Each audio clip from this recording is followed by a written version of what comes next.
Apakah hubungan antara Yakjuj dan Makjuj, bangsa alien dan tembok besar Cina? Bagaimanakah jika bangsa Yakjuj dan Makjuj ini berasal dari bangsa alien dan kini sedang terkurung di balik tembok besar Cina? Di balik lipatan sejarah yang nyaris terlupakan, ada sebuah pintu gelap yang perlahan terbuka, pintu menuju nama yang sejak ribuan tahun membuat para nabi gemetar. Yakjuj dan Makjuj, mereka bukanlah sebuah dongeng. Mereka adalah jejak sejarah yang dimulai sejak banjir Nabi Nuh alaihissalam, diteruskan oleh bangsa berkuda dari Asia, dikurung oleh Raja Zulkarnain dengan tembok besi raksasanya, namun mereka tidak pernah benar-benar hilang. Dan kini, setelah 14 abad berlalu, Rasulullah telah mengisyaratkan kepada kita bahwa tembok itu telah retak. Bangsa-bangsa yang mirip mereka bangkit, membantai, menjajah, dan mulai menghancurkan banyak negeri-negeri. Seakan bayang Yakjuj dan Makjuj kembali menyapu dunia. Ini bukan sekadar cerita masa lalu, ini adalah gema dari masa depan, pertanda akan datangnya fitnah terbesar sebelum hari kiamat. Saat tembok itu benar-benar runtuh dan hancur, manusia akan benar-benar menghadapi gelombang kehancuran yang tak pernah terbayangkan. Inilah kisah yang menghubungkan zaman Nabi Nuh alaihissalam, Raja Zulkarnain, hingga akhir zaman, kisah tentang bangsa yang tak bisa dihentikan. Kisah tentang Yakjuj dan Makjuj. Saksikan video selengkapnya.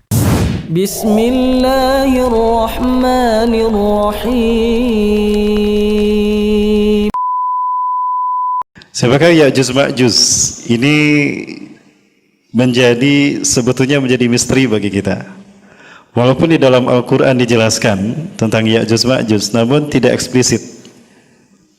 Ya, Ya'juj Ma'juj yang diceritakan di dalam Al-Quran itu ada dalam dua hal. Yang pertama, Ya'juj Ma'juj yang muncul di zaman Zulkarnain. Yang kedua, Ya'juj Ma'juj yang disebutkan Allah di dalam surat Al-Anbiya itu menyebar ke semua pelosok bumi dan bercampur baur dengan ras manusia yang ada. Artinya dalam pembahasan ini Al-Quran menyajikan Ya'juj Ma'juj ini manusia biasa seperti kita. Dulu saya pernah berpikiran Ya'juj Ma'juj ini alien. Ya'juj Ma'juj itu alien. Alien pun sebetulnya ada tiga macam. Ada alien yang berada di ruang angkasa, dalam arti dia hanya dari satu planet ke planet lain, yang disebut dengan ET. Ada juga alien yang bertebaran di permukaan bumi, Grace. Ada juga alien yang di bawah permukaan bumi, Extraterrestrial Biological Entities atau EBI. Nah, dari tiga jenis alien ini yang cenderung sama dengan perilaku Ya'juj dan Ma'juj adalah EBI, Extraterrestrial Biological Entities, yaitu alien yang berada di bawah permukaan bumi, mereka berada di dalam, dan dia cenderung sangat sensitif dengan sinar matahari. Tapi perilakunya kanibal. Namun keterangan ini ternyata belum terbukti secara empiris, dalam arti secara nyata. Karena banyak buku-buku fiksi yang justru bercerita tentang EBI. Nah, siapakah sebetulnya Ya'juj Ma'juj, Bapak Ibu rahmati Allah? Bisa dilihat di tayangan. Di dalam Al-Quran cerita Ya'juj Ma'juj ini terkait dengan Zulkarnain, yang dikisahkan bahwa Ya'juj Ma'juj ini berada di masa Zulkarnain hidup. Ya, nanti kita bahas siapa Zulkarnain. Kedua nama ini ditemukan pada budaya bahasa Cina. Jadi Ya'juj Ma'juj bukan bahasa Arab, tetapi dia bahasa Cina. Ya, bahasa Cina. Ini ditemukan dari budaya bangsa Cina, terutama yang berada di kawasan Zhengzhou. Ya, khususnya Henan. Henan itu artinya sungai selatan. Henan, sungai selatan. Ya, di mana terdapatnya dinding raksasa atau tembok Cina yang disinyalir oleh salah satu ulama ternama dari Saudi Arabia, Syekh Profesor Dr. Hamdi bin Hamzah Abu Ziyad, menyatakan bahwa itu berada di Cina, dan tembok Cina itu merupakan tembok yang dibangun oleh Zulkarnain. Asumsinya adalah karena tembok ini berada di wilayah yang disebutkan terdapatnya Ya'juj Ma'juj yang dikurung oleh Zulkarnain. Kedua, konstruksi dari dinding atau tembok Cina ini sama dengan konstruksi piramida di zaman Nabi Musa alaihissalam. Apalagi memang Zulkarnain hidup di zaman Nabi Musa alaihissalam. Ya. Nanti kita bahas siapa Zulkarnain, Bapak Ibu. Nah, siapakah Ya'juj Ma'juj ini dan apakah arti Ya'juj Ma'juj? Kedua nama ini ditemukan pada budaya dan bahasa Cina. Ya artinya Asia, Zhou benua atau bangsa. Jadi ya Zhou itu diambil ke dalam bahasa Arab. Bahasa Arab tidak pernah menempatkan satu nama di mana ada huruf waw sukun di akhirnya. Maka selalu ditambah dengan huruf mati. Maksudnya huruf yang bisa berharokat tapi disukunkan. Maka ditambahlah dengan huruf jim. Maka kata Ya'juj berubah ketika diambil oleh bahasa Arab menjadi Ya'juj. Ya, jadi Ya'juj. Yang mana kalau kita lihat, kita uraikan, Ya'juj ini terdiri dari dua kata, Ya dan Jo. Ya artinya Asia, Jo bangsa. Jadi Ya'juj adalah bangsa Asia. Kemudian yang kedua, ada kata Ma'juz. Ini juga sama terdiri dari dua kata, sehingga Ma'juz ini merupakan satu frase. Jadi Ma' adalah pasukan berkuda, Jo bangsa. Diambil ke dalam bahasa Arab menjadi Ma'juj, artinya bangsa yang berkuda. Nah, kalau digabungkan kata Ya'juj dan Ma'juj, kita menemukan arti bahwa mereka adalah bangsa yang berkuda yang berasal dari Asia. Itu definisi Ya'juj dan Ma'juj. Ya, definisi ini Bapak Ibu bisa temukan di dalam buku Ya'juj Ma'juj akan muncul dari Asia, karya Syekh Profesor Dr. Syekh Hamdi bin Hamzah Abu Ziyad, ya, dari Saudi Arabia. Sepertinya beliau masih hidup ya, karena saya lihat buku yang beliau keluarkan, kitab yang beliau keluarkan yang merupakan hasil dari penelitian beliau sendiri dari negeri matahari terbenam sampai negeri matahari terbit. Beliau melakukan penelitian sendiri dengan dana sendiri didampingi oleh istrinya. Ya, penemuan yang beliau lakukan ini menurut saya sangat representatif untuk kita membahas tentang siapa itu Ya'juj Ma'juj. Baik, berangkat dari kisah zaman dulu Ya'juj Ma'juj. Siapakah Ya'juj Ma'juj ini, atau dari mana keturunan Ya'juj Ma'juj ini berasal? Di dalam kitab tersebut disebutkan bahwa bangsa Ya'juj Ma'juj adalah keturunan dari anak pertama Nabi Nuh alaihissalam. Sebentar Bapak Ibu. Kalau kita lihat video ini atau tayangan peta dunia ini, di zaman Nabi Nuh terjadi banjir bah. Ya, kita tahu pada saat Nabi Nuh diutus, ternyata manusia melakukan penyembahan pertama kepada selain Allah. Sehingga Nabi Nuh adalah Rasul yang pertama. Bapak Ibu yang dirahmati Allah, Nabi Adam bukan Rasul.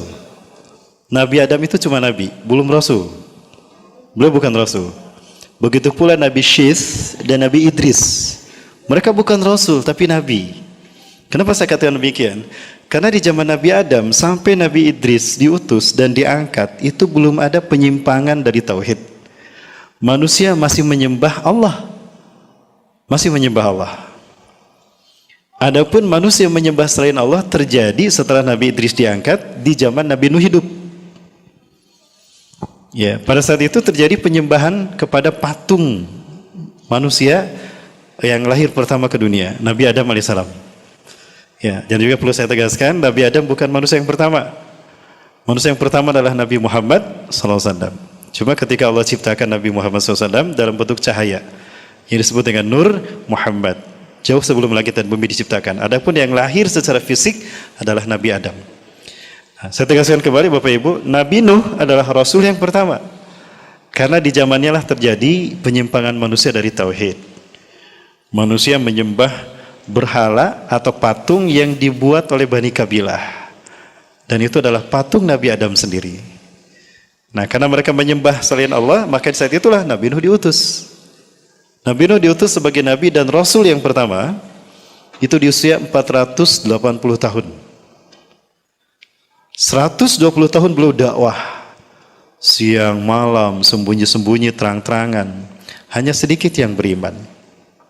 Sehingga Allah Subhanahu wa taala kemudian memutuskan untuk menghentikan dakwah Nabi Nuh pada saat itu di usia Nabi Nuh 600 tahun.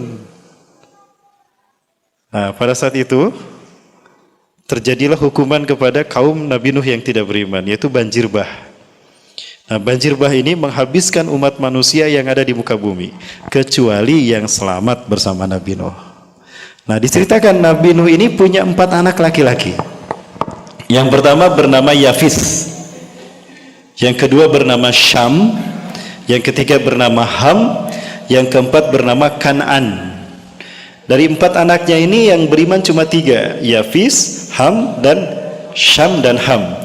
Kan'an tidak beriman, maka dia termasuk yang ditenggelamkan Allah dalam banjir bah tadi. Sehingga keturunan Nabi Nuh didapatkan dari 3 anaknya laki-laki ini, Yafis, Syam, dan Ham. Setelah banjir reda, Nabi Nuh alaihissalam dan kaumnya terdampar di Turki Utara. Nah, Bapak Ibu, kalau kita lihat terdampar di Turki Utara, Nabi Nuh terdampar di sekitar sini. Nah, maka setelah terdampar, semua umatnya turun. Maka di saat itulah terjadi peradaban hidup yang baru. Itu di saat itu Nabi Nuh usianya 600 tahun. Istri yang pertama termasuk yang tidak beriman, termasuk yang ditenggelamkan Allah, sehingga Nabi Nuh kemudian menikah lagi. Tidak saya baca kisah Nabi Nuh berikutnya setelah menikah lagi. Namun yang diceritakan kemudian, Yafis, putra tertua dari Nabi Nuh, mengembara ke atas sehingga melahirkan Eropa dan melahirkan Turki, Gos, Kemak, dan Al-Khazar. Nah, kalau kita lihat ada Turki di sini dan ada Khazar. Turki atau Turkistan itu dulunya satu rumpun dengan Cina. Satu rumpun dengan Cina, berada di wilayah ini. Nah, jadi ini kemungkinan berasal dari putranya Yafis. Nah, kemudian Syam dia turun ke sini, tinggallah di Syam. Ini adalah wilayah Syam yang melahirkan 4 negara dan melahirkan bangsa Arab. Ada Palestina, Jordan, Suriah, Libanon. Itu Syam, pecah menjadi 4. Dan juga melahirkan bangsa Arab. Itu dari keturunan yang kedua. Dan keturunan yang ketiga, Ham, dari anak yang ketiga itu melahirkan Mesir dan Afrika, Libya. Semuanya adalah lahir dari Ham. Nah, itu 3 putra Nabi Nuh alaihissalam. Kan'an tidak punya keturunan karena mati tenggelam dalam keadaan kafir. Nah, dari Yafis yang melahirkan bangsa ini, itu lahir anak yang bernama Maguth. Ya, lahir anak yang bernama Magus. Nah, Magus inilah yang melahirkan keturunan. Di antara keturunan Magus ini ada bangsa yang berperilaku biadab, berperilaku kejam, pembantai. Ya, melakukan kerusakan di muka bumi. Ya, saking biadabnya, kehancuran mereka itu dijadikan sebagai satuan kerusakan di muka bumi. Oh, ini kerusakannya setengah Ya'juj Ma'juj. Oh, ini 2 kali lipat Ya'juj Ma'juj. Jadi ukuran kejahatan manusia di muka bumi. Ya. Jadi Bapak Ibu rahmati Allah, Ya'juj Ma'juj lahir dari keturunan Yafis, yaitu dari putranya yang bernama Magus. Ya, Maguth. Nah, Maguth ini melahirkan Ya'juj dan Ma'juj. Merekalah yang kita kenali dari sejarah sebagai bangsa yang kemudian melahirkan bangsa Mongolia. Ada bangsa Tartar yang membantai kaum muslimin sampai ke dinasti Abbasiyah.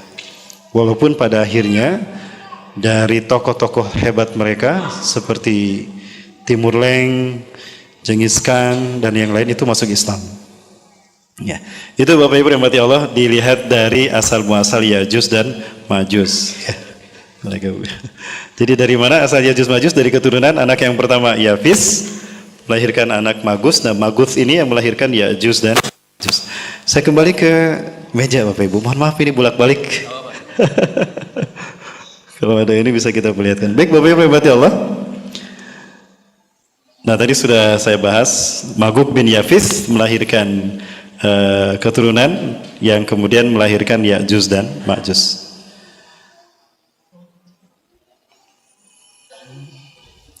Berbicara tentang Ya'juj Ma'juj, tidak banyak diceritakan seperti apa kejahatannya di dalam Al-Quran. Nah, maka kejahatan atau perilaku yang lain dari Ma'juj ini kita dapatkan dari hadis Rasulullah SAW. Ya, maka penafsiran tentang Ya'juj Ma'juj ini membutuhkan hadis dan sejarah. Ya, membutuhkan hadis dan sejarah.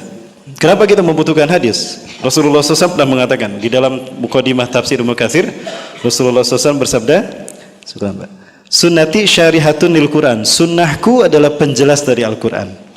Maka pembahasan tentang Ya'juj Ma'juj kita membutuhkan juga hadis Rasulullah SAW untuk menguatkannya. Di dalam Al-Quran, pembahasan Ya'juj Ma'juj ada di dalam Quran surat Al-Kahfi ayat 93 sampai ayat 97 dan seterusnya. Tapi pokoknya ada pada 93 dan 97 sampai 97. Nah, namun Ya'juj Ma'juj ini tidak bisa dipisahkan dari kisah Zulkarnain. Nah, siapakah Zulkarnain? Di dalam Al-Quran surat Al-Kahfi ayat 83 sampai 85 dibahas tentang nama Zulkarnain. Ini nama sebutan, nama aslinya bukan Zulkarnain. Nanti kita lihat Bapak Ibu. Di dalam ayat ini Allah menjelaskan, a'udzubillahi minasyaitonir rajim, wa yas'alunaka an Dzulqarnain. Mereka bertanya kepada engkau Muhammad tentang Dzulqarnain. Siapakah dia? Qul, katakanlah oleh Muhammad, sa'atslu 'alaikum minhu dzikra. Aku akan menerangkan kepada kalian tentang siapa dia. Inna makanna lahu fil ardi wa atainahu min kulli syai'in sababa. Inna, sesungguhnya kami, makanna lahu, kami menguatkan dia, ya. Kami memberikan kekuasaan kepadanya, lahu fil ardi, di muka bumi. Kalimat inna makanna lahu fil ardi ini menjadi satu pembahasan ulama bahwa beliau adalah orang pilihan Allah. Oh, berarti ada kelebihan yang dimiliki Zulkarnain sehingga Allah memilihnya dan Allah memberikan kekuasaan kepadanya. Kalimat makanna lahu artinya menguatkan dia dengan kekuasaan yang Allah berikan. Nah, berarti dia adalah seorang raja, kemungkinan seorang raja. Kemudian wa atainahu min kulli syai'in sababa, dan kami telah memberikan kepadanya jalan untuk mencapai segala sesuatu. Kalimat ini dinyatakan oleh para ahli tafsir, Allah memberikan kepadanya ilmu yang sangat banyak, ilmu yang sangat tinggi dan dalam. Dan Allah memberikan kepadanya berbagai macam keahlian yang dibutuhkan sebagai seorang utusan, yang Allah kuatkan dengan kekuasaan. Artinya dia memiliki kelebihan, sehingga apapun yang dia temukan, kesulitan apapun yang dialami oleh umat yang ditemukan oleh beliau, itu selalu ada solusi, termasuk solusi menghadapi Ya'juj dan Ma'juj. Ya. Fatba sababa, maka dia pun menempuh satu jalan. Hatta idza balagha maghrib asy-syamsi wajadaha taghrubu fi 'ainin hamiyatin. Hatta idza balagha, sehingga apabila dia sampai maghrib asy-syamsi, tempat terbenamnya matahari. Satu tempat pertama yang disebutkan terkait dengan Zulkarnain, tempat terbenamnya matahari. Nah, ini banyak memicu para ulama ahli sejarah untuk melakukan eksplorasi, ya, penjelajahan. Di manakah tempat yang disebut terbenamnya matahari? Syekh Hamdi bin Hamzah Abu Ziyad, beliau menemukan bahwa tempat yang dimasukkan dalam Al-Quran terbenamnya matahari adalah Maldives atau Maladewa, karena di sana banyak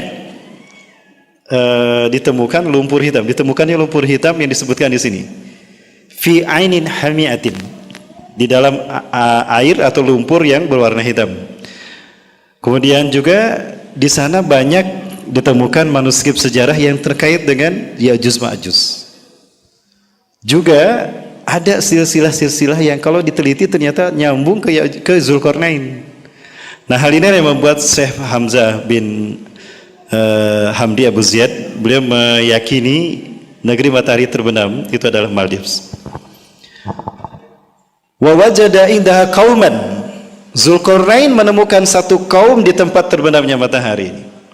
Kulna, kami berfirman kepada Zulkarnain, kepada Zulkarnain, hai Zulkarnain, imma an tu'adziba wa imma an tattakhida fihim husna. Hai Zulkarnain, engkau boleh menyiksa mereka atau memberikan balasan kebaikan kepada mereka, kaum yang kau dapati. Nah, kalimat imma an tu'adziba wa imma an tattakhida fihim husna ini menjadi satu alasan bagi para ulama ahli tafsir untuk menyebutnya Rasul, Nabi dan Rasul. Karena yang berhak menyiksa dan mengazab satu kaum itu adalah Nabi dan Rasul. Dari sini para ulama menyebutkan, oh kalau begitu Zulkarnain adalah seorang Nabi dan Rasul Allah, di luar Nabi dan Rasul yang 25. Nah, hal ini membuat saya meneliti berapa sih sebetulnya jumlah Nabi dan Rasul. Selama ini yang kita tahu ada 25 Nabi dan Rasul, ya, yang wajib kita imani. Tapi ternyata jumlah Nabi dan Rasul itu lebih dari itu. Di dalam hadis riwayat Imam Ahmad dari sahabat Abu Dzar Al-Ghifari, ternyata jumlah Nabi itu ada 124.000 orang. 124.000 orang. Nah, dari 124.000 orang Nabi, ada yang menjadi Rasul 315 orang. Include di dalam jumlah Nabi. Jadi dari 124 ribu nabi ada 315 yang menjadi rasul. Nah dari sini muncul pemahaman nabi belum tentu rasul, rasul sudah pasti nabi. Nah di antara yang belum disebutkan itu adalah Zulkarnain. Ya, Zulkarnain. Qala Zulkarnain berkata, "Amma man zalama fasawfa nu'adzibuhu, summa yuraddu ila rabbih fayu'adzibuhu 'adzaban nukra." Amma man zalama, adapun orang yang zalim, fasawfa nu'adzibu, kami akan menyiksanya. Orang yang zalim ini kami akan menyiksanya. Summa yuraddu ila rabbih, kemudian akan dikembalikan dia kepada Tuhannya, fayu'adzibuhu 'adzaban nukra, sehingga Tuhan yang mengazabnya dengan azab yang tiada taranya. Nah kalimat ini tidak diucapkan melainkan oleh seorang nabi dan rasul, sehingga makin kuat keyakinan para ahli tafsir bahwa beliau ini adalah nabi dan rasul. Wa man amana wa amila sholihan, adapun orang yang beriman dan melaksanakan amal soleh. Menarik di sini kalimat amal soleh selalu dikaitkan dengan iman. Wa amma man amana wa amila sholihan, adapun yang beriman dan beramal soleh. Nah kalimat ini selalu nyambung sebagaimana dalam surat-surat yang lain. Wal asri innal insana lafi khusrin illa alladziina amanu wa amilus sholihat. Atau surat Tatin, sumaradanahu lil asfal safilin, sumaradanahu asfal safilin illa alladziina amanu wa amilus sholihat. Kenapa amal soleh dikaitkan disimpan setelah orang beriman? Karena iman hanya bisa diwujudkan dengan amal soleh, tidak dengan amal salah, Bapak Ibu. Betul? Hanya bisa dengan amal soleh. Sehingga jika ada orang beriman, mengaku beriman tapi perbuatannya salah, oh berarti ada yang salah dengan imannya. Maksudnya itu. Nah, baik, kembali ke sini. Adapun yang beriman dan beramal soleh, falahu jazaa'anil husna, maka dia akan mendapatkan balasan yang baik. Wa sanaqulu lahu min amrina yusra, dan kami akan memudahkan kepadanya dalam hal melaksanakan perintah-perintah kami. Ini ayat berbicara tentang Zulkarnain, yang kemudian di dalam penafsirannya kita menemukan pembahasan. Dia Allah berikan kekuasaan, Allah memberikan padanya kemampuan yang tidak dimiliki manusia yang lain, dan Allah mengutusnya menjadi nabi dan rasul. Ya, salah satu yang terkenal darinya adalah beliau memiliki ilmu pengetahuan yang dalam. Ya, kalau kita lihat bukan hanya iman yang kuat, tetapi juga pengetahuan yang dalam, penguasaan tentang sains dan teknologi. Ini yang banyak dibahas oleh Syekh Hamdi bin Hamzah Abu Zaid.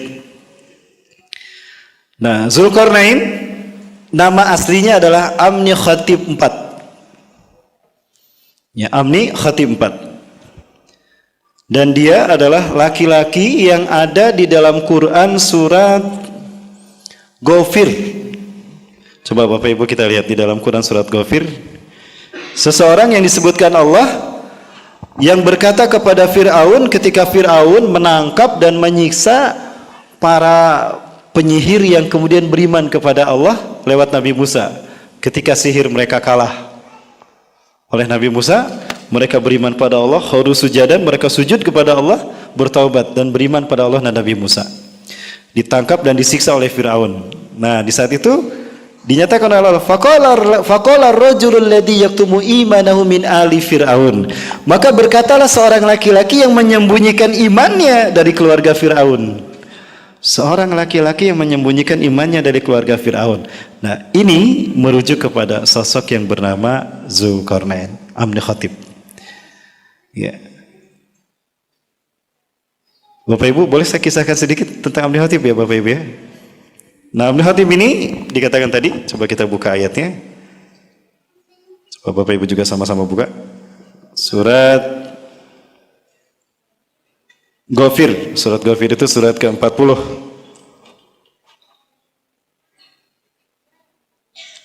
Saya agak lupa lagi ayat yang ke-28 atau berapa coba.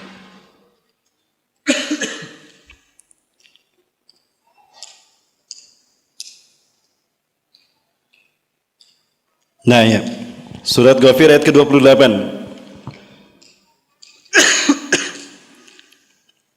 Surat ke-40. A'udzubillahi minasyaitonirrajim. Wa qala rajulun, dan berkatalah seorang laki-laki mukminun yang beriman, min ali Fir'aun, dari keluarga Fir'aun. Yaktumu imanahu, yang menyembunyikan keimanannya. Kenapa imannya disembunyikan? Karena pada saat itu ketika menampakkan imannya itu bahaya. kebahayaan, resikonya adalah ditangkap dan disiksa, bahkan dibunuh. Siti Aisyah ya itu meninggal karena dibunuh dan menyatakan keimanannya kepada Allah Azza wa Jalla. Kepalanya dipecahkan oleh Firaun dengan ditindih menggunakan batu. Nah, itu resiko orang menyatakan keimanannya. Sehingga laki-laki beriman ini walaupun dia keluarga Firaun, dia menyembunyikan imannya. Dan dia berkata kepada Firaun, "Ataqtuluna rajulan ayyakula rabbi Allah?" Apakah kalian hendak membunuh mereka laki-laki, orang-orang yang mengatakan Tuhanku adalah Allah? Wa qad ja'akum bil bayyinati min rabbikum, dan sungguh dia datang kepada kalian dengan membawa penjelasan yang nyata dari Tuhan kalian. Nah, yang mengatakan ini di dalam tafsir itu dikatakan adalah Zulkarnain. Dia ternyata satu dari keluarga Fir'aun. Nah, ini banyak selisih pendapat.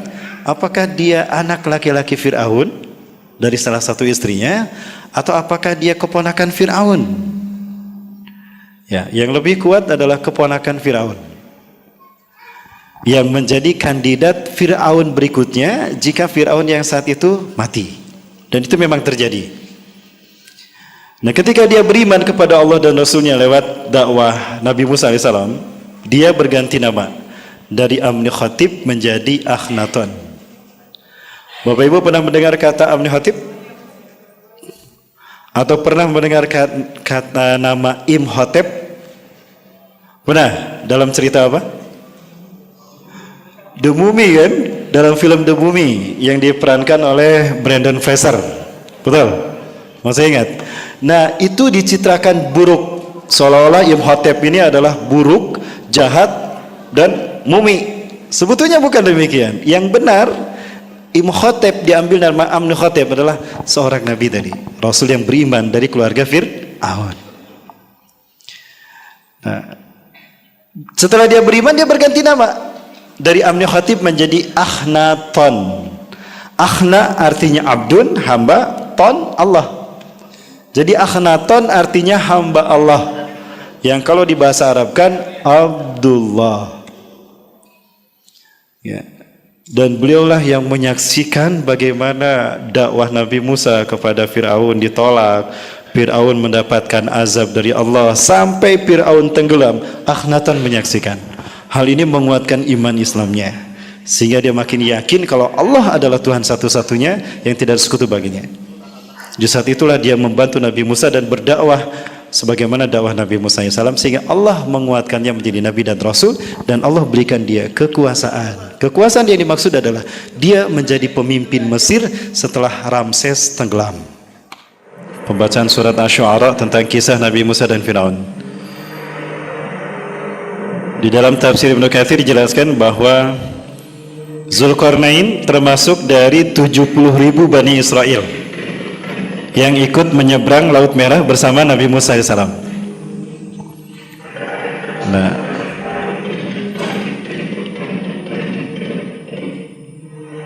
itu ada satu riwayat. Namun riwayat yang lain juga mengatakan dia tidak mengikuti Nabi Musa, tapi dia bertahan di Mesir karena dialah yang kemudian berkuasa setelah Fir'aun tenggelam. Nah, kita lihat detik-detik bagaimana Fir'aun dan pasukannya tenggelam, selalu tersendat lubang, tersangkut batu karang, sehingga selalu tertahan di tengah, hingga pada akhirnya tertinggal dari Bani Israel, dan Allah tenggelamkan dia di Laut Merah. Ini adalah uji kelayakan dari Allah kepada Fir'aun yang mengaku Tuhan. Ya, ternyata Fir'aun tidak bisa berenang dan dia mati. Oh, berarti Fir'aun bukan Tuhan ya. Nah, detik-detik Fir'aun mati ini ada satu yang menarik.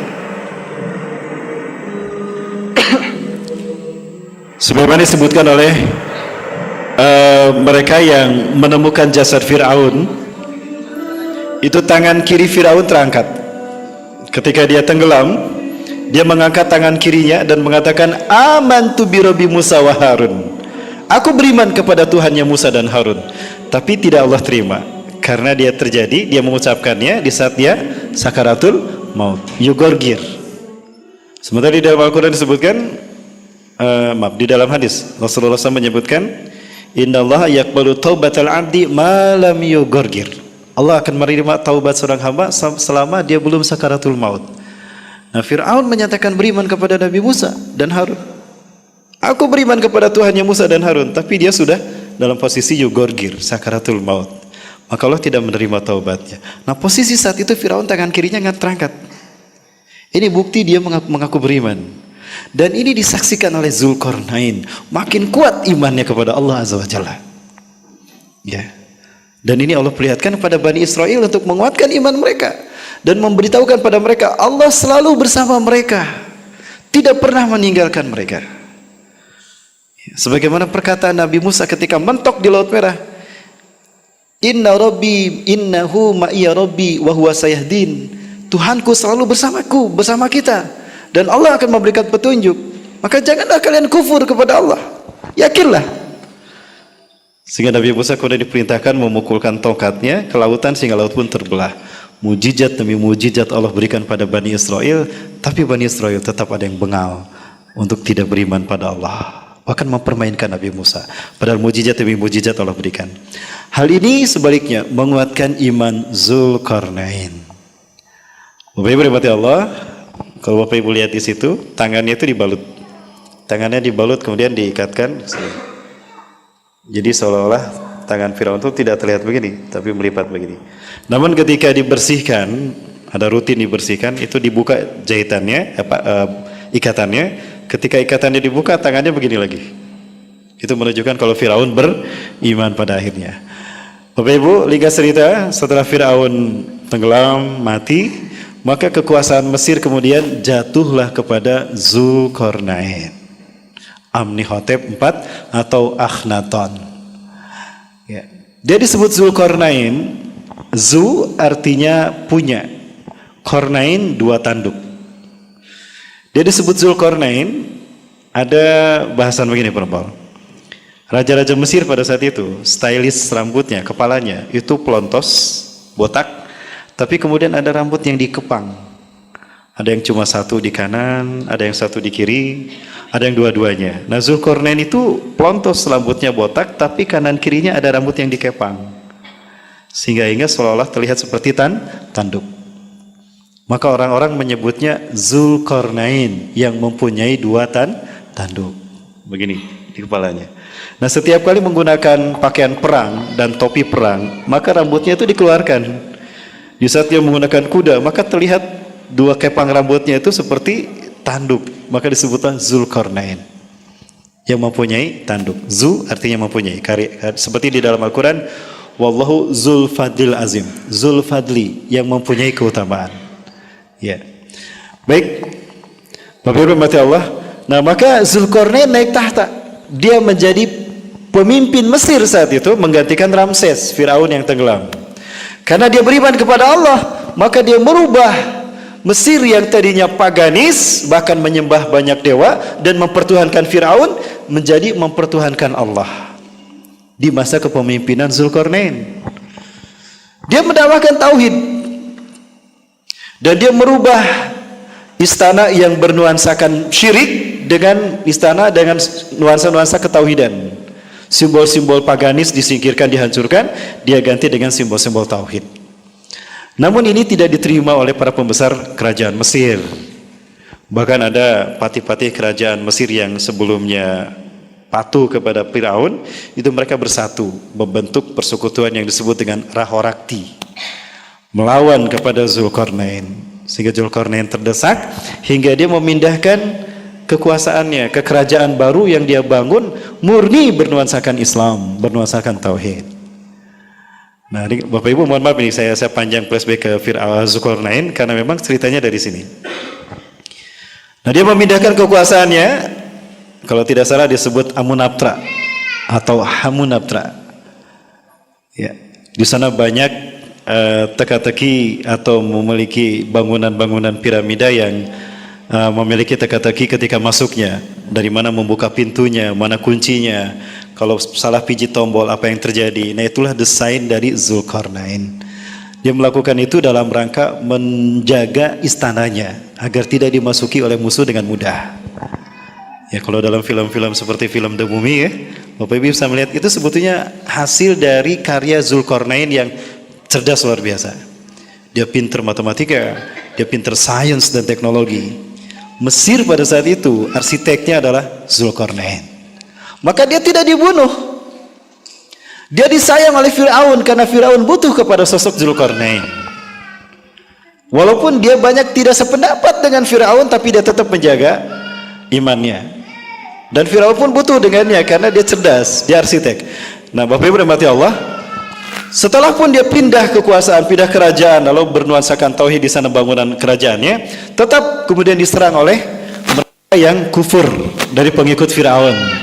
Sehingga hal inilah yang mendorong Zulkarnain pergi meninggalkan Mesir, mengembara dia dari negeri matahari terbenam sampai negeri matahari terbit, berdakwah. Nah, disitulah beliau berdakwah, dari satu kaum ke kaum dia berdakwah. Bapak Ibu rahmati Allah, satu hal yang menarik terkait dengan negeri matahari terbit tadi dan negeri matahari terbenam. Itu jalurnya kalau kita tarik lurus itu akan melalui Indonesia. Ya, kembali pada Zulkarnain. Ini dua fakta peninggalan dari Zulkarnain, tembok piramida dan tembok Cina maksud saya. The Great Wall di Cina dan piramida Mesir. Penelitian dari Profesor Hamdi bin Hamzah Abu Zaid itu menemukan bahwa teknik pembangunan piramida Mesir sama dengan teknik pembangunan tembok Cina. Kemudian unsur-unsurnya pun sama. Ternyata ini tidak menggunakan semen, tapi menggunakan cairan tembaga. Tadi di dalam ayat yang kita dengar dibacakan oleh Qori, Atuni Zubarul Hadid, kata Zulkarnain, datangkan kepadaku cairan logam. Jadi semennya itu diganti dengan cairan logam. Jadi logam dipanaskan, dicairkan, setelah cair dibentuk pada coran yang sudah dibentuk ya. Kemudian dimasukkan cairan besinya, dicampur dengan pasir. Sehingga wajar kalau sampai sekarang masih bertahan, karena ada kandungan besinya di dalamnya. Beda kalau pakai semen, pasti sudah hancur. Nah, ini tidak menggunakan semen, sehingga kerasnya itu adalah karena campuran dengan besi, hingga baik piramida ataupun tembok Cina sampai hari ini bisa bertahan. Penelitian yang dilakukan oleh Profesor Hamdi bin Hamzah Abu Zaid ini menunjukkan bahwa ada karakter yang sama dari konstruksi piramida dan tembok Cina. Hal ini membuat dia yakin kalau yang membangun tembok Cina adalah Zulkarnain yang diutus Allah untuk mengurung Ya'juj dan Ma'juj. Nah, Ya'juj Ma'juj di masa Zulkarnain ini dia melakukan pembantaian kepada umat manusia. Dan bukan hanya dibantai, tapi juga di antara mereka ada yang memakan daging manusia. Nah, jadi mereka ini adalah manusia-manusia yang kanibal. Nah, karena kezaliman mereka inilah yang membuat Allah memerintahkan Zulkarnain untuk menghukum mereka dengan cara dikurung, sehingga dia terisolasi dan mereka ini tidak bisa bergaul dengan dunia luar, terkurung di wilayah yang diyakini berada di antara dua gunung As-Sadain di dalam Quran surat Al-Kahfi.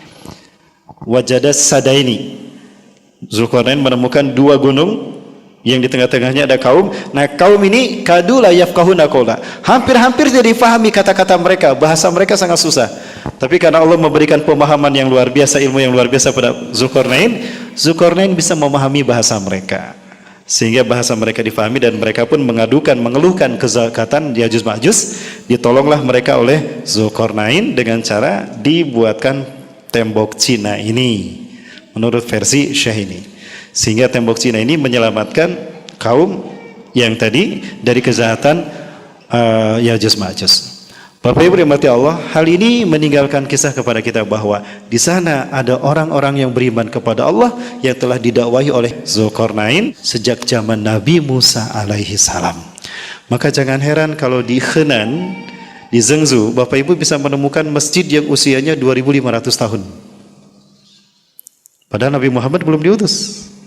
Rasulullah belum diutus. Pertanyaannya, siapa yang mengislamkan mereka? Zulkarnain. Ini gambaran dari istana Firaun yang dibangun oleh Zulkarnain sebagai arsiteknya. Nah, demi menyelamatkan imannya, Zulkarnain menjelajahi muka bumi hingga sampai ke tempat terbenamnya matahari. Tempat yang dimaksud adalah Maldives. Ya, Bapak Ibu bisa melihat ada Maldives di sana, yang berada di Laut India, di samping Afrika. Di bawah Asia ada tulisan Maldives. Itu disinyalir sebagai tempat di mana negeri matahari terbenam yang disebutkan di dalam surat Al-Kahfi. Nah, kemudian negeri matahari terbit menurut Syekh ini adalah wilayah Kiribati, bukan Jepang, tapi wilayah Kiribati. Dari sini jelas sekali terlihat bagaimana matahari itu terbit. Nah, di kepulauan Kiribati inilah Syekh Hamdi bin Hamzah Abu Zaid menemukan kaum yang mereka beriman Muslim dan mereka faham betul kisah Zulkarnain. Bahkan mereka mengklaim keturunan dari Zulkarnain. Nah, ini yang membuat yakin Syekh Hamdi bin Hamzah Abu Zaid bahwa negeri matahari terbit yang dimaksudkan adalah kepulauan Kiribati yang Bapak Ibu bisa melihat itu di belakang Papua Nugini, berdekatan dengan New Zealand. Nah, kalau kita lihat itu ada garis lurus dari Maldives ke Kiribati. Betul? Lihat dengan panah yang warna apa itu, warna pink. Nah, panah itu Bapak Ibu sekalian, sebentar lagi nah, panah ini itu lurus dari negeri matahari terbenam sampai negeri matahari terbit, berarti melalui Indonesia. Saya sampai berpikiran begini, mohon maaf kalau pikiran saya salah, Bapak Ibu tolong diluruskan. Kalau bentuknya lurus seperti ini, kemungkinan besar Indonesia dilalui kan rutenya oleh Zulkarnain. Berarti Zulkarnain pernah dakwah ke Indonesia kalau begitu, ke Nusantara. Maka jangan salah kalau ternyata Indonesia ini punya sejarah Islam yang tua. Berbeda dengan sejarah Islam yang selama ini kita pahami masuk ke Indonesia di abad ke-11, abad ke-12, Kerajaan Samudra Pasai. Saya kira itu tidak relevan dengan kisah-kisah Nabi yang lain, terutama kisah Zulkarnain. Nah, dari sini Bapak Ibu sekalian kalau kita lihat kemungkinan lain jalur yang ditempuh selain jalan darat, jalur lurus dari negeri matahari terbenam sampai negeri matahari terbit itu ke atas, yaitu ke Cina, yang menyebabkan dia bertemu dengan Ya'juj dan Ma'juj, baru turun setelah dia mengurung Ya'juj Ma'juj, turun ke Kiribati. Manapun jalur itu, tentu dia akan kembali ke jalur lurus tadi, tetap melalui Indonesia. Artinya Asia dulu menjadi tempat dakwahnya, menjadi jalur dakwahnya, dakwah tauhidnya Zulkarnain. Yang dalam jalur dakwah itulah dia bertemu dengan Ya'juj Ma'juj ketika sampai ke Cina. Tempatnya di dinasti Zhengzhou atau Henan, dinasti Sungai Selatan. Bapak Ibu rahmati Allah, kalau Bapak Ibu lihat Henan sekarang mayoritas Muslim semuanya. Semua penduduk Henan itu Muslim. Dan mereka pernah berkunjung ke Bandung, saya pernah bertemu dengan mereka. Intinya di sana Islamnya kuat luar biasa dan memiliki akar sejarah yang lama sebelum Rasulullah diutus. Sehingga kemungkinan besar memang tembok Cina di Zhengzhou ini adalah betul-betul tembok yang dibangun oleh Zulkarnain untuk mengurung Ya'juj dan Ma'juj. Bapak Ibu rahmati Allah, ada satu hadis menarik yang lain menarik yang terkait dengan Ya'juj Ma'juj. Namun sebelumnya saya perlihatkan, nah ini kepulauan Kiribati yang disinjali sebagai negeri matahari terbenam. Ada korelasi antara kecerdasan Zulkarnain sebagai pakar sains, teknologi dan juga arsitek, artinya juga dia pakar ilmu kimia, dengan tempat di mana dikunjungi oleh Zulkarnain. Tempat-tempat yang cenderung dikunjungi Zulkarnain itu berbentuk atol. Bapak Ibu, atol itu gunung berapi yang ketika meletus, gunung berapi itu kan ada di lautan, ketika dia meletus maka menyisakan pulau-pulau kecil. Bentuknya begitu, nah karena patah maka membentuk lingkaran, pulau-pulau kecil yang melingkar. Nah disitulah tempat yang paling disukai oleh Zulkarnain. Ada banyak penelitian yang bisa dilakukan oleh dia. Salah satunya adalah tentang lumpur hitam yang berada di negeri matahari terbenam. Sehingga hal ini menuntun kita untuk melihat rute atau jejak dakwah Zulkarnain sampai ke Kiribati. Itu pun sama, atol semua, termasuk ke kepulauan Indonesia. Ya, itu yang paling disukai oleh Zulkarnain. Sehingga dalam ayat Al-Quran selalu disebutkan ada keajaiban-keajaiban yang Allah berikan. Fa'atsba'u sababa. Maka dia pun menempuh jalan dan Allah memberikan kekuatan kepadanya solusi dari setiap masalah yang ditemukan. Selalu ada keajaiban. Ini bentuk atol yang Bapak Ibu bisa saksikan di wilayah Maldives dan juga ditemukan di Kiribati. Jejak Firaun ditemukan di sana. Jejak Zulkarnain ditemukan di sana. Baik, Bapak Ibu Allah, selesai kisah Zulkarnain di zaman dulu. Maksud saya selesai kisah Ya'juj Ma'juj di zaman dulu. Jadi kisah Yajuj Majuj di zaman dulu yang diceritakan Al-Quran, satu terkait dengan kisah Zulkarnain. Yajuj Majuj, dua bangsa yang melakukan pembantaian dan kerusakan di muka bumi, pertumpahan darah, membantai manusia, dan Allah hukum mereka dengan diutusnya Zulkarnain untuk menghukum mereka dan menyiksa mereka dan mengurung mereka dalam satu tembok, dalam satu tempat yang dikelilingi dengan tembok besi yang kemudian diperkirakan itu adalah tembok Cina. Nah, Rasulullah SAW pernah menyebutkan bahwa Yajuj Majuj ini hampir terlepas di akhir zaman, di masa beliau. Artinya ada peluang di mana Yajuj Majuj ini akan terlepas dari kurungannya sehingga dia keluar bertemu dengan umat manusia, maka mereka bercampur baur dengan ras manusia. Nah, hal ini memberikan dua hikmah kepada kita. Satu, Yajuj Majuj ini bangsa manusia, bukan alien. Cuma sifatnya zolim, pembantai dan kanibal. Kedua, ketika dia terlepas, dia akan berbaur menyebar ke seluruh dunia, berbaur dengan sesama manusia, sehingga nasabnya bercampur baur dengan manusia di seluruh dunia ini. Di dalam surat Al-Anbiya disebutkan demikian. Sehingga ketika tembok itu terlepas, kata Allah, maka aku keluarkan mereka dan mereka akan bercampur baur dengan manusia. Nah, ini menunjukkan dia akan menyebar ke seluruh manusia. Hal inilah yang kalau kita lihat sejalan dengan hadis Rasul yang satu ini. Nah, sekarang kita sampai pada Yajuj Majuj di masa kita. Di dalam sebuah hadis dari Zainab binti Jahshin, Rasulullah SAW istiqadha min naumi. Zainab binti Jahshin, istri Rasulullah SAW yang pernah dinikahi oleh Zaid bin Harisah. Setelah cerai, Rasulullah diperintahkan Allah menikahinya untuk membuktikan Zaid bin Harisah bukan putranya. Nah, Zainab binti Jahshin ini meriwayatkan bahwa Nabi SAW pernah terbangun dari tidurnya di suatu malam. Wa huwa yaqulu, dan Rasulullah bersabda, la ilaha illallah, tidak ada Tuhan selain Allah. Wailun lil arabi min syarrin qad iqtaraba, kecelakaan akan menimpa bangsa Arab karena keburukan yang telah mendekat kepada mereka. Rasulullah lagi tidur, terbangun dari tidurnya, wajah merah, berkata, la ilaha illallah, bersumpah dengan tauhid, tidak ada Tuhan selain Allah.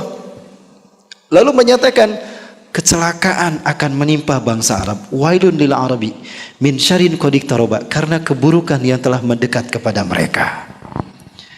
Catat Bapak Ibu, Rasulullah bersumpah atas nama Allah, la ilaha illallah, kemudian menyebutkan sesuatu yang artinya pasti terjadi.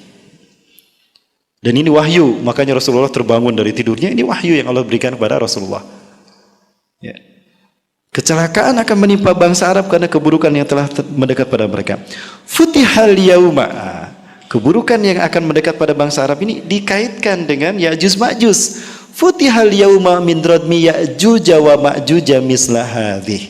Hari ini telah terbuka lubang Yajuj Majuj sebesar ini. Rasulullah mengisyaratkan seperti ini.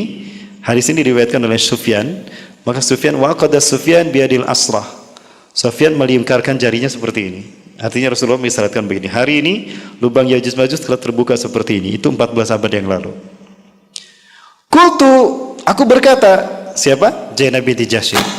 Ya Rasulullah, wahai Rasulullah, anuhliku wa fina salihun, apakah kami juga akan hancur binasa sementara di tengah-tengah kami ada orang-orang soleh?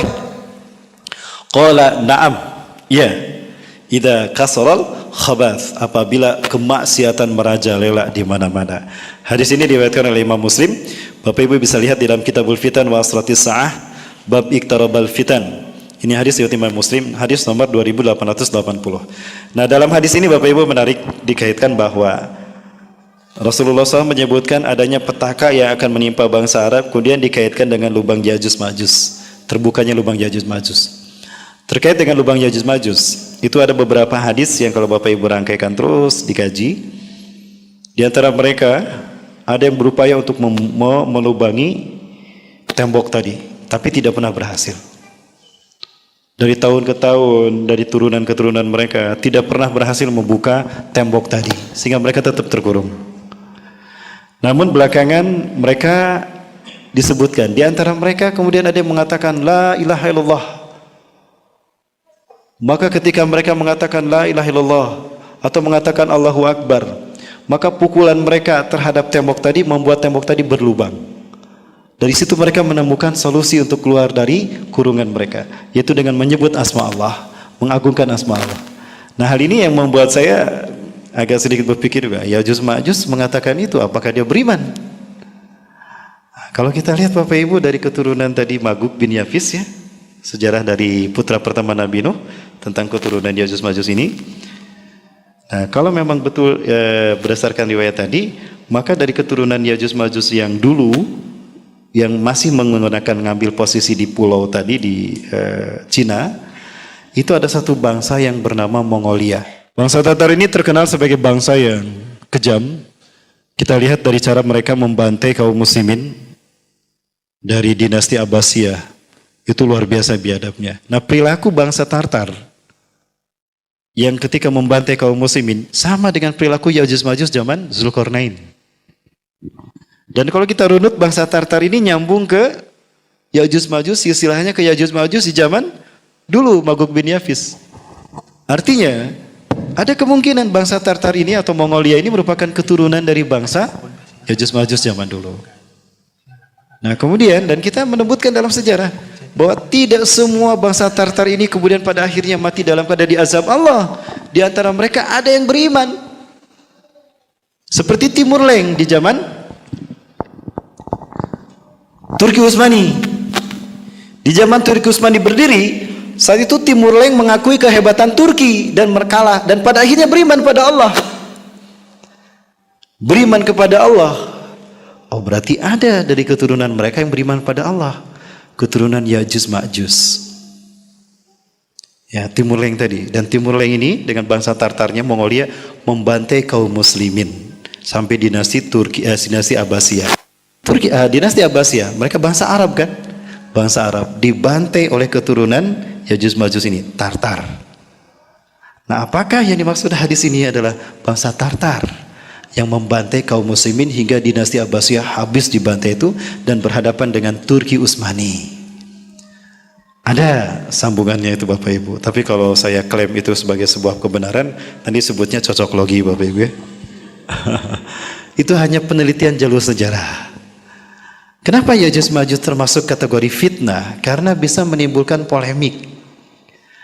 Di mana Allah Subhanahu wa taala dan Rasulullah SAW berbicara tentang fitnah akhir zaman ini tidak secara eksplisit, tapi menuntut kita untuk mencoba mempelajarinya dengan baik, dengan seksama. Nah, sehingga untuk memahami hadis-hadis Ya'juj Ma'juj ini tidak cukup dengan satu hadis. Ada thoriqohnya.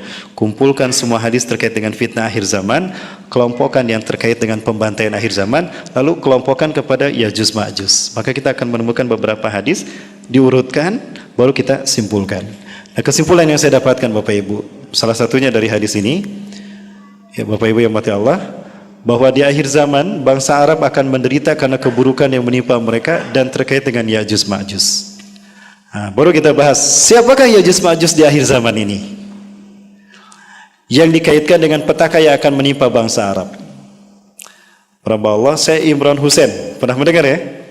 Seorang syekh dari Trinidad Tobago, usia 70 tahun, pernah bercerita tentang Ya'juj Ma'juj. Di mana menurut pendapat dalam paparan beliau, Ya'juj Ma'juj ini terkait dengan Anglo-American dan bangsa Khazar. Ini tidak salah Bapak Ibu. Kalau Bapak Ibu lihat silsilah bangsa Amerika, itu kan sebetulnya bukan pendatang asli Amerika. Amerika, Bapak Ibu kalau kita lihat didirikan oleh kaum Yahudi.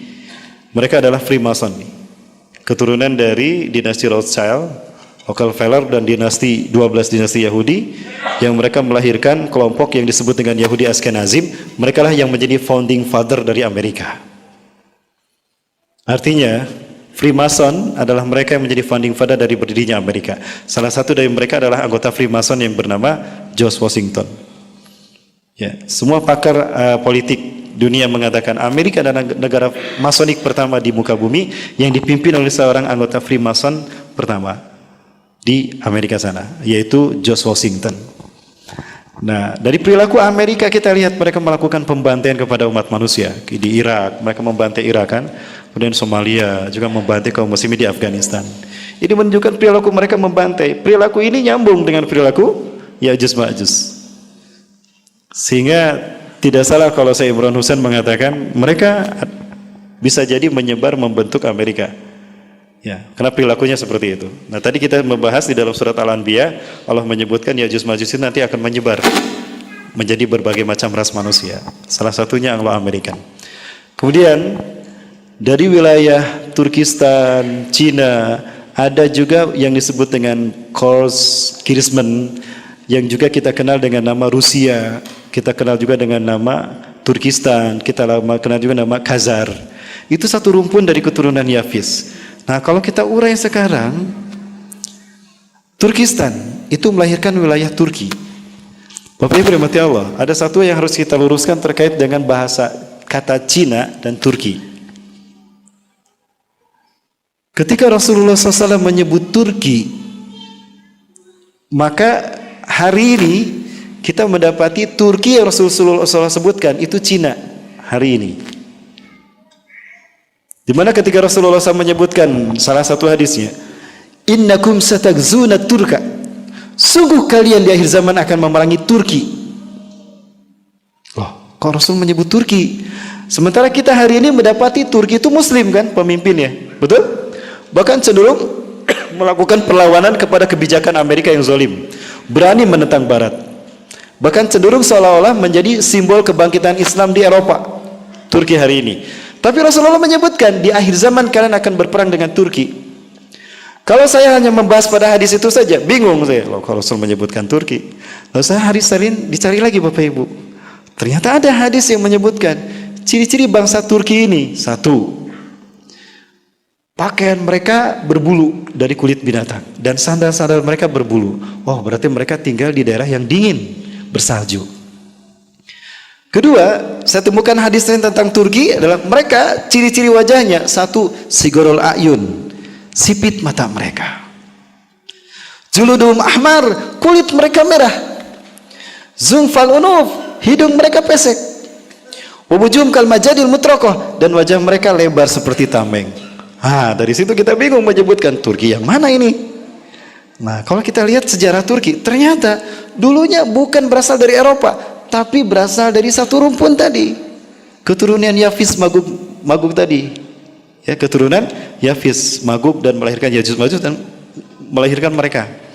Jadi Rusia, Turki, Cina, Mongolia dan Khazaria itu satu rumpun. Lalu bagaimana bisa cerita Turki hari ini beriman dan berada di Konstantinopel? Nah, kisahnya beda Bapak Ibu. Mereka di antara bangsa Turkistan ini ada yang beriman kepada Allah dan Rasulullah di zaman Utsman bin Affan. Mereka menyatakan keislaman mereka beramai-ramai. Namun mereka tidak bisa mempertahankan iman Islam mereka.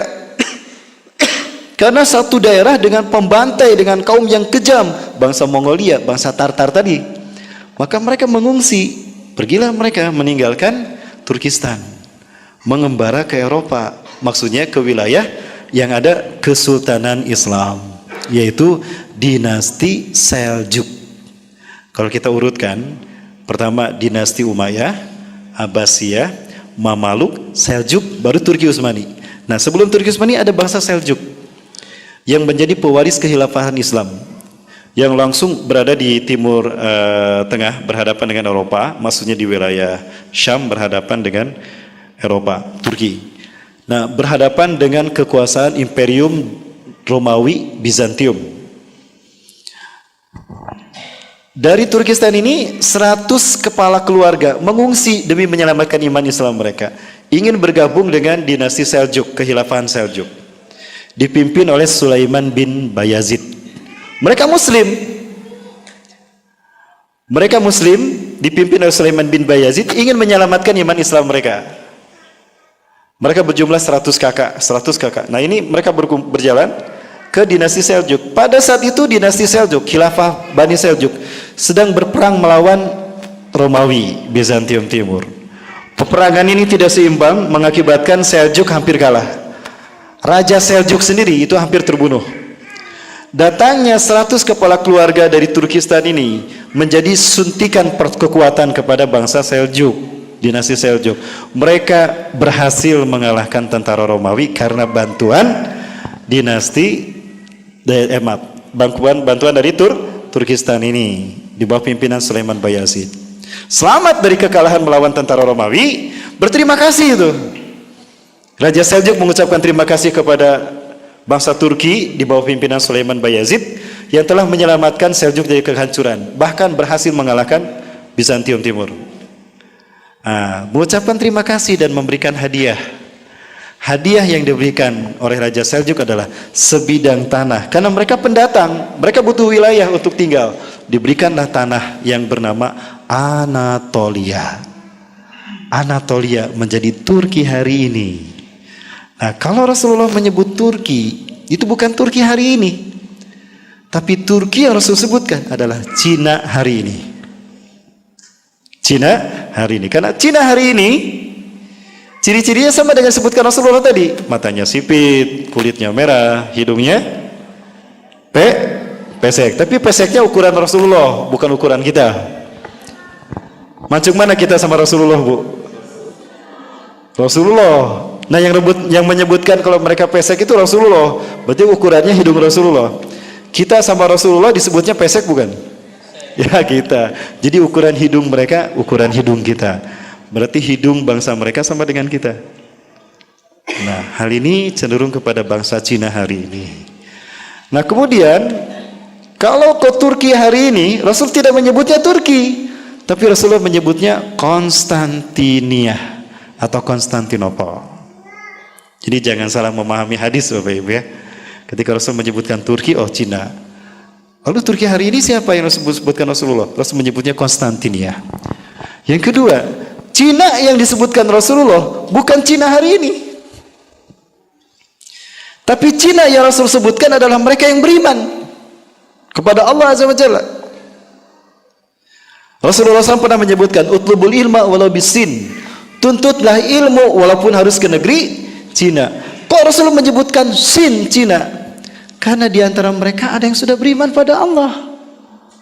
Ada yang beriman pada Allah yang tadi diislamkan oleh Zulkarnain. Nyambung lagi ke situ Bapak Ibu. Dan lupakah kita dalam satu penemuan sejarah bahwa ketika Utsman bin Affan menjadi khalifah, di saat akan membuat Quran, kertasnya dari mana? Kertasnya dari Sin tadi. Ya, kalau kita lihat Sin yang dimaksudkan Rasulullah itu hari ini adalah Uighur. Uighur, Bu. Mereka beriman pada Allah. Jadi dulu Cina itu Muslim, daratan Muslim. Datang bangsa Mongolia yang menjadi keturunan Ya'juj Ma'juj dulu, membantai mereka. Mongolia tidak beragama kan? Ateis. Mereka lah yang menguasai Cina daratan hari ini. Berarti Cina hari ini itu keturunan dari Mongolia. Mongolia keturunan dari Ya'juj dan Ma'juj. Tadi kata surat Al-Anbiya, mereka menyebar. Setelah tembok itu terbuka, mereka menyebar ke seluruh dunia. Jadi ada kemungkinan temboknya sudah terbuka. Mendekat setelah Rasulullah wafat, kemudian temboknya terbuka. Menyebar ke seluruh dunia, menjadi bangsa-bangsa yang bercampur dengan ras manusia. Salah satunya, selain Amerika, adalah Mongolia, Tartar, yang kita sebut Cina hari ini. Adapun Cina Muslim, terusir. Ada yang tadi ke Anatolia menjadi Turki hari ini, Konstantinopel kata Rasulullah. Ada yang bertahan di sana tapi di pinggiran. Ada Uighur, ada Yunan, ada Zhengzhou. Itu Muslim semua Bapak Ibu yang terusir, dan mereka lah yang dibantai oleh Cina hari ini. Nah, adapun Cina hari ini Rasulullah menyebutnya Turki. Dua hadis menyebutkan mereka. Satu, innakum satakzuna Turka. Utruku Turka idza yatsrukukum. Sesungguhnya kalian akan memerangi Turki. Tinggalkan bangsa Turki apabila mereka meninggalkan kalian. Tapi jika mereka menghancurkan kalian, perangi mereka. Siapa Turki yang dimaksudkan Rasulullah? Lihat hadis yang lainnya. Nah, ternyata ada hadis lain. Disebutkan Turki yang Rasul sebutkan ciri-cirinya. Satu, mereka berbaju penuh dengan bulu. Bahkan sendal mereka berbulu. Oh, berarti mereka menggunakan kulit binatang yang penuh dengan bulu. Berarti mereka tinggal di daerah dingin. Cina dingin juga kan? Kemudian mata mereka sipit kata Rasulullah, kulit mereka merah, hidung mereka pesek, wajah mereka lebar. Oh, berarti bangsa Cina hari ini. Adapun Turki yang kita sebut hari ini, Rasulullah menamakannya Konstantin ya. Nah, Bapak Ibu yang dirahmati Allah, terkait dengan hadis ini, kemungkinan besar salah satu Ya'juj Ma'juj adalah bangsa Cina hari ini. Untuk mengenalnya. Tapi Ya'juj Ma'jujnya bukan yang asli, yang KW. Yang KW, Pak. Kenapa saya sebut KW? Dajjal aja ada KW-nya kan? Betul, Dajjal ada KW-nya? Jangankan Dajjal, Nabi dan Rasul aja ada KW-nya kan? Iya, Rasulullah pernah bersabda begini. Sayakhruju fi akhir zaman dajjalun. Akan muncul dajjal-dajjal palsu di akhir zaman. Dajjalun, Rasulullah menggunakan waw nun. Artinya jumlah mereka banyak. Hum qaribun min salasin. Jumlah mereka ada 30 orang. Kurang lebih 30 orang. Kulluhum yasumuna annahum nabiyyun. Setiap mereka mengaku nabi.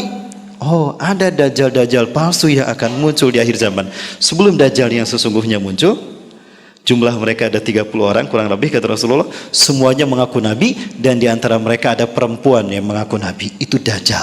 Rasulullah menyebutnya dajjal. Ada perempuan yang mengaku nabi hari ini? Bahkan ada yang ngaku bisa mengundang Nabi Muhammad datang dan malaikat Jibril, betul? Ah, itu dajjal, Bu. Dajjal KW. Begitu pula Ya'juj Ma'juj. Kok bisa saya katakan begitu? Lihat hadis ini. Rasulullah SAW menyebutkan petaka akan menimpa bangsa Arab karena keburukan yang telah mendekat. Keburukan ini dikaitkan dengan terbukanya lubang Ya'juj Ma'juj. Ada kemungkinan keburukan ini adalah pembantaian yang dilakukan oleh keturunan Ya'juj Ma'juj yang menjadi isyarat akan munculnya Ya'juj Ma'juj yang sesungguhnya. Sebagaimana isyarat akan muncul Dajjal yang sesungguhnya diawali dengan munculnya Dajjal-Dajjal KW yang jumlahnya 30 orang tadi. Yang salah satunya ada perempuan yang ngaku Nabi. Ada zaman sekarang? Siapa, Bu? Ah, itu. Lia Eden. Eden apa Eden? Lia Eden. Bapak Ibu, menarik di sini. Mohon maaf, saya berdiri Bapak Ibu, agak pegal juga duduk terus. Kita lihat hadisnya. Wailun lil Arabi, kecelakaan akan menimpa bangsa Arab min syarrin qad iqtaraba, karena keburukan yang telah mendekat kepada mereka. Pertanyaan saya, siapa yang Rasulullah maksudkan bangsa Arab? Palestina, bangsa Arab bukan? Halo? Palestina bagi kita bangsa Arab bukan? Palestina bangsa Arab. Suriah? Yaman? Mesir? Libya? Irak? Afghanistan? Bagaimana negara mereka hari ini?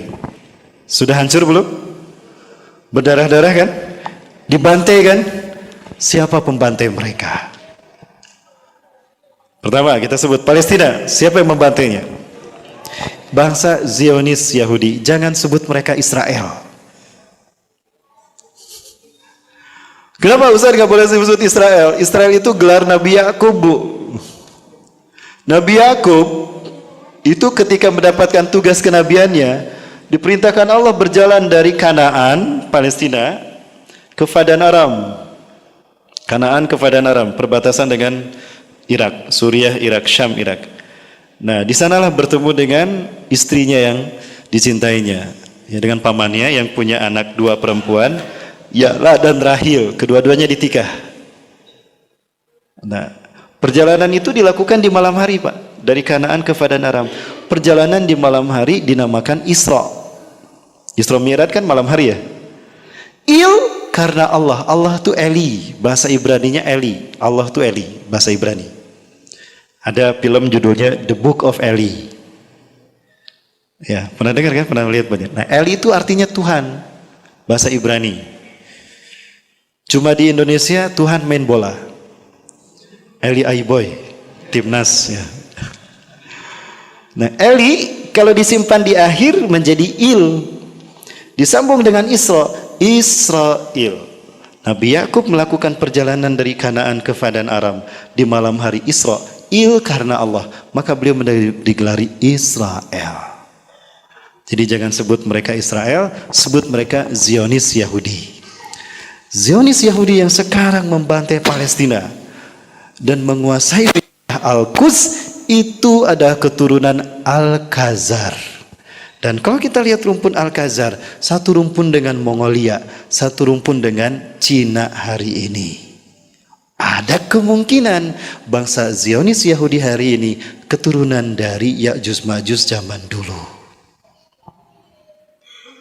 Gimana? Nyambung Bapak Ibu? Keturunan yang disebut dengan Khazar. Merekalah yang beraliran Kabalah dan merekalah Yahudi Askenazim. Yahudi yang beragama Kabalah yang menyembah iblis dan Dajjal, yang hari ini berupaya mendirikan the New World Order. Mereka lah yang ingin mengambil Palestina dari kaum muslimin. Mereka ternyata keturunan dari wilayah yang satu rumpun dengan wilayah yang dulu dikuasai Ya'juj Ma'juj di zaman Zulkarnain. Jadi ada kemungkinan bangsa Yahudi hari ini, Zionis Yahudi hari ini adalah bangsa Khazar yang dimaksudkan, yang berada di wilayah dulu dihuni oleh Ya'juj Ma'juj di zaman dulu. Kan tadi kata Allah dalam surat Al-Anbiya, mereka ketika terbuka akan menyebar ke seluruh dunia dan mereka akan menimbulkan petaka. Rasulullah sebutkan bangsa Arab. Baik, Palestina dibantai oleh Israel. Suriah dibantai oleh siapa, Pak?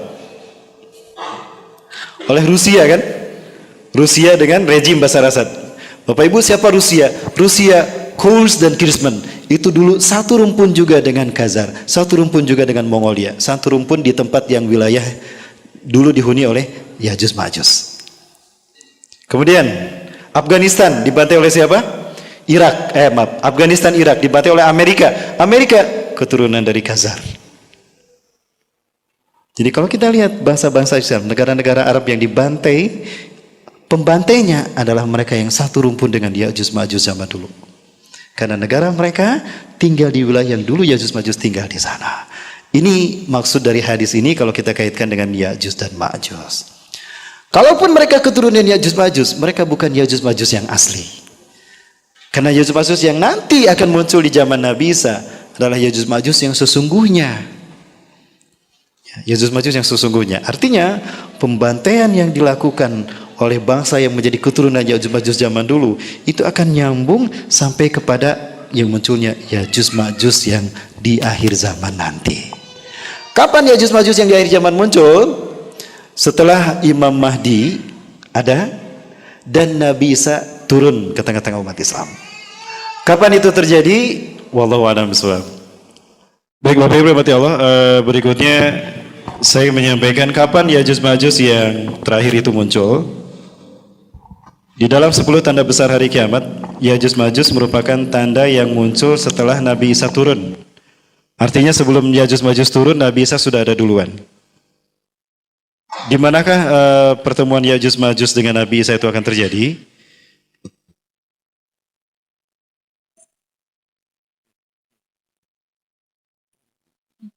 Kalau kita lihat cerita Imam Mahdi, Bapak Ibu. Ya, kalau kita lihat cerita Imam Mahdi ini,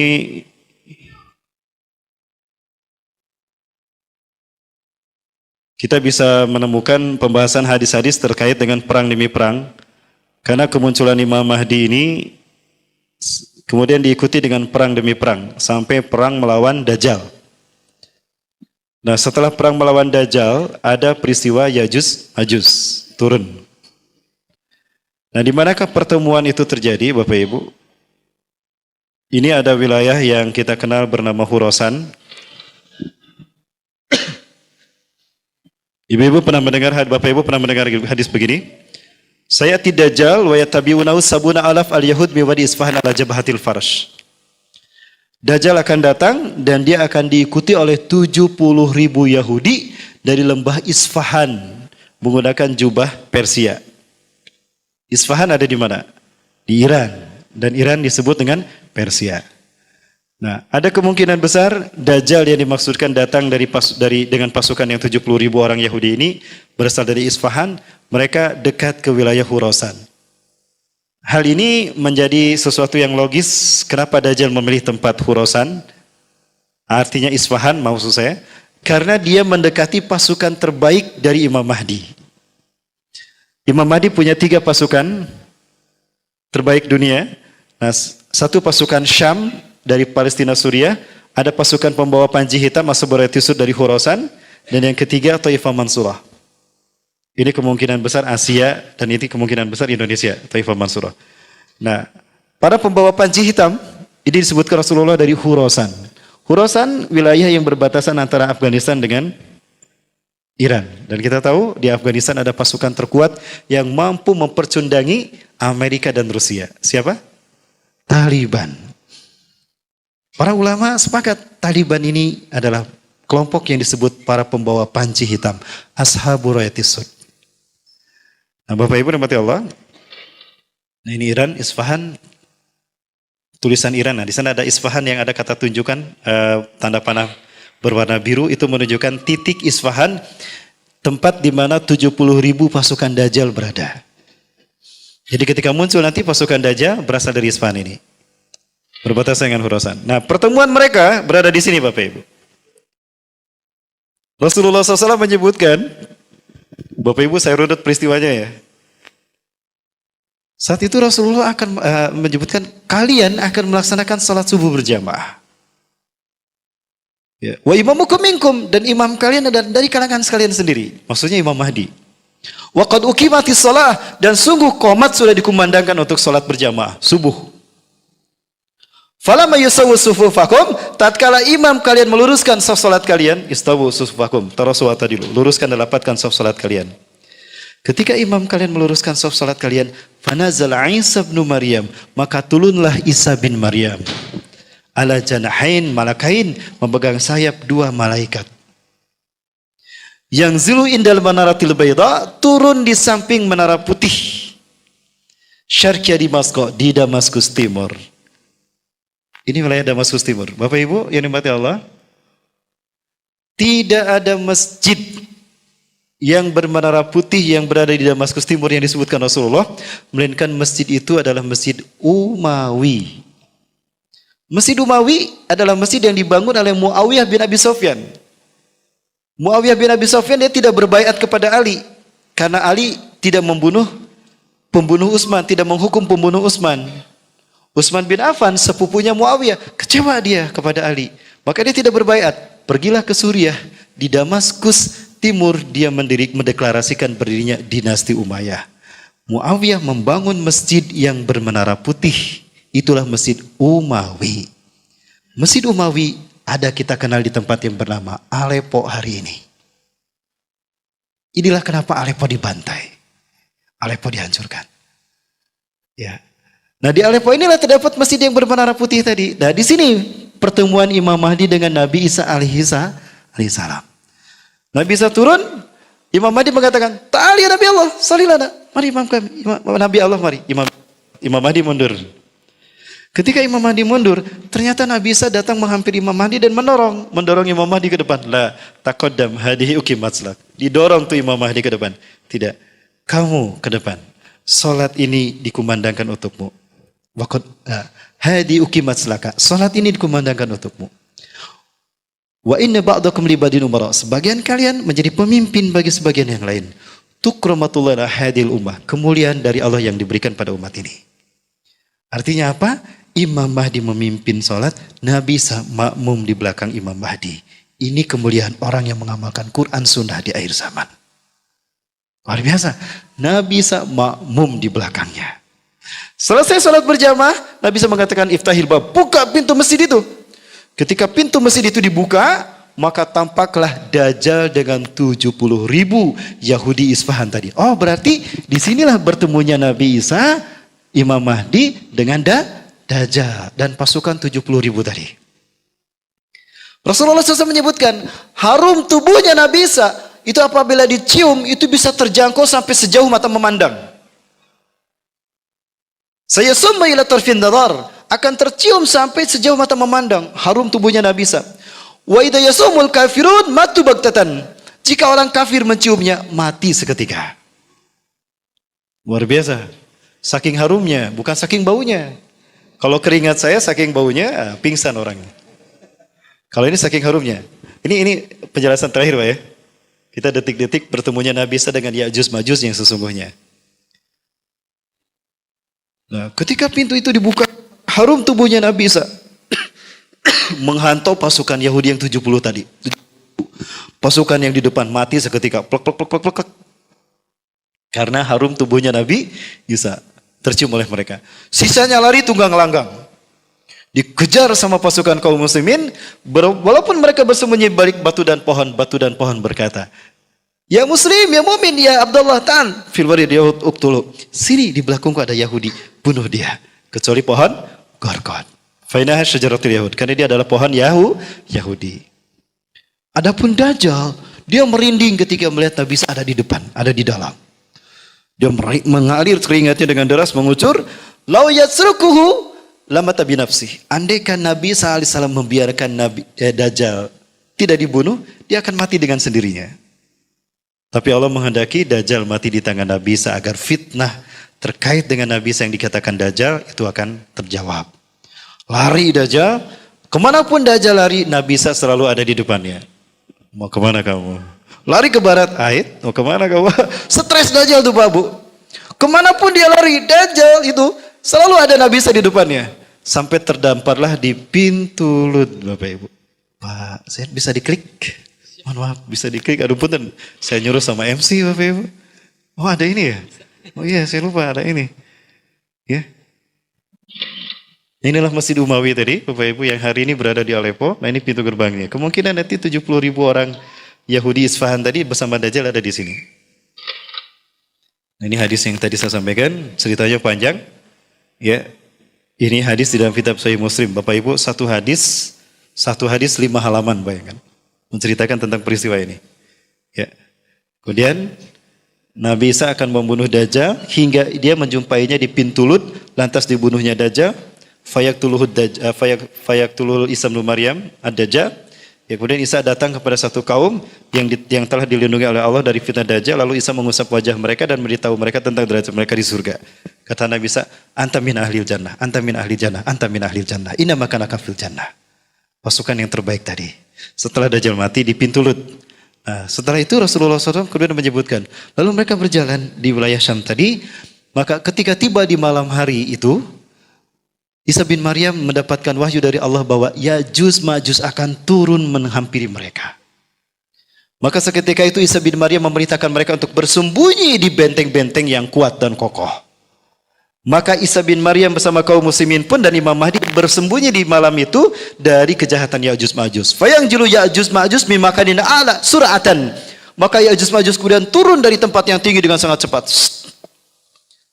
Tidak ada satupun kaum atau manusia yang didapati Ya'juj Ma'juj illa qataluhu, mereka akan membunuhnya dan membantainya. Sehingga habislah wilayah tadi dari manusia yang masih hidup oleh Ya'juj dan Ma'juj. Lalu Ya'juj Ma'juj mengatakan di antara mereka ada yang mengangkat tombaknya dan melihat ke langit. Di antara Ya'juj Ma'juj itu ada yang melemparkan tombaknya ke langit. Orang itu, Ya'juj Ma'juj itu mengatakan, semua penduduk bumi ini telah kita bunuh. Padahal tidak semua Bapak Ibu. Karena masih ada manusia yang lain. Artinya manusia yang ada di wilayah itu sudah habis. Maksudnya yang di wilayah Syam tadi. Ya, di wilayah Syam tadi. Sudah habis dibantai oleh Ya'juj Ma'juj.